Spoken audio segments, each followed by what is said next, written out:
நல்ல சம்சாரம் வாய்த்ததற்கு நன்றி சொல்வேனே நான் உனக்கு.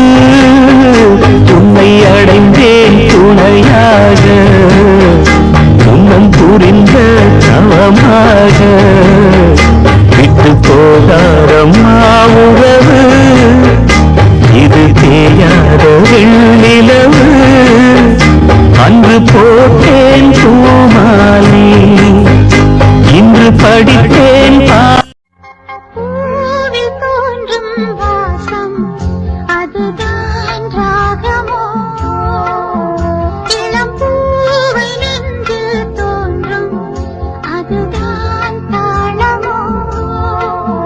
மனதின் ஆசைகள் மலரின் கோலங்கள், குயிலோசையின் பரிபாஷைகள், அதிகாலையின் வரவேற்புகள், புத்தம் புது காலை